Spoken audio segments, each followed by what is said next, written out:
Hello again, YouTube. Welcome to the latest video on the Victress C3. Today I'm going to be showing how I've done the body mounting and door frame reinforcement using the Coosa panels. You can see here on the model the blue and the red areas are small panels that I'm going to be putting in, bonded to the body on each side. One will be calling the body flange and the other are the door jamb mounts. Here's a bunch of Coosa panels that I've cut up roughly in shape, laid them up with fiberglass on both sides, then cut them out and ready to put them in place. Back here. So all those little pieces that I was making are laminated pieces of Coosa that I'm going to use for the new, what I'm calling the body flange.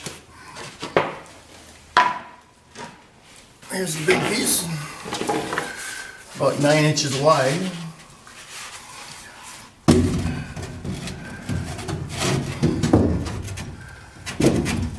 This is going to tuck up right there. I'm actually mounting this flange a little more than an inch higher. Yeah, inch and a half, probably higher than the old body was. Floor in the body was, and that's going to lower the body on the chassis. That goes in there. There'll be another piece here which goes in behind this door jamb. It's a little long to fit in here now. You see that goes in over here. That'll get laminated to the back of what was done at the Ladari factory. There'll be another one that goes here at the lock pillar. See that? And then another piece like this. Move that camera a little bit. Yeah. That goes right here, going up the back, the rear bulkhead. All that will get epoxied and laminated in together, and then this will sit on top of the floor pan that I've made previously. There'll be a little rubber insulating piece in between. Holes drilled in the original body mount locations will go right in there. Okay, so I'm kind of showing this sped up a little bit, and I think I'll only show one side using the pre-mixed epoxy and the caulking gun there to lay down a bead where I want to stick the Coosa panels to the body. I've got the body all sanded and prepped to try to get a little better adhesion. I'm not really sure exactly how it'll work, but this is only the first step, is roughly bonding in the panels where they go, carefully leveling and clamping. Had a lot of working time, and it was cold there on this day, so no real rush. I wasn't really working that fast.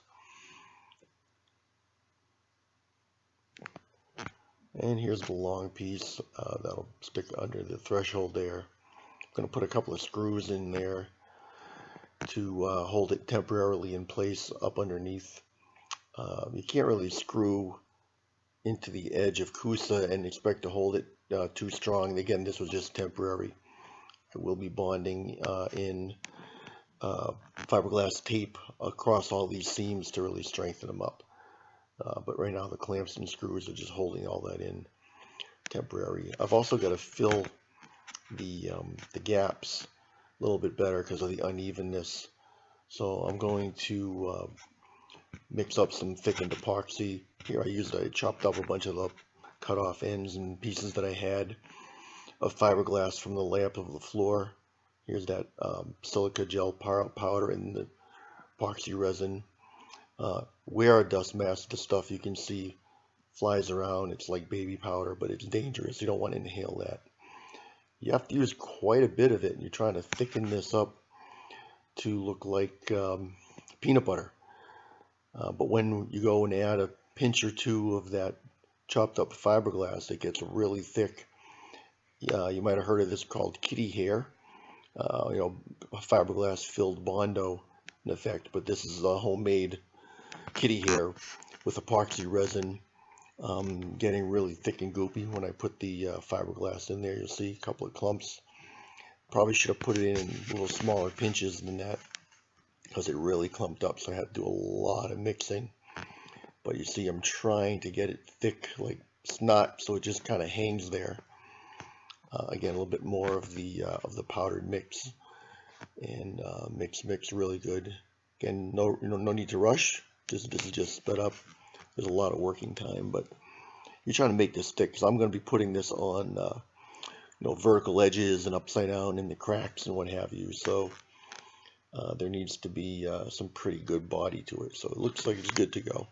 Here I am back out in the barn, trying to spread it in here. You can see it's kind of sticking together. I discovered in a minute, twirling it up like spaghetti to kind of get it on the spatula helps, and then another spatula there. I've sharpened a couple of those tongue depressors there. You can see in my right hand there to fit in that crack underneath there.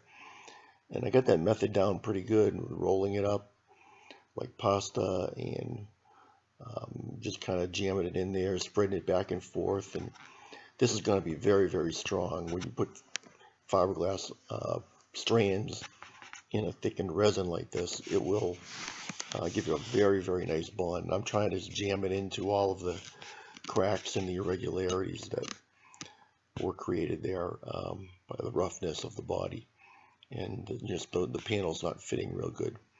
I think this is the this is still the passenger side that I'm doing here.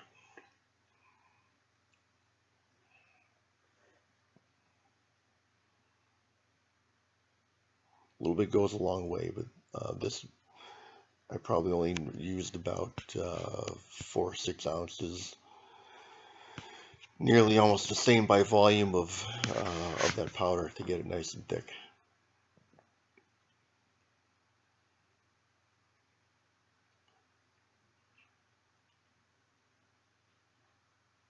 Great for filling holes and other large cracks and things like that. I think it's much better than body filler for that type of use, and give you some structural properties with the fiberglass strands in there. Here's a little bit of close-up now of that all filled up, the crack all filled up there. Came out very nice. And now what I've done, this is underneath, you can see I've laid some fiberglass tape up inside there across all of the seams. And that's it. I think Tucker approves. Thanks for watching.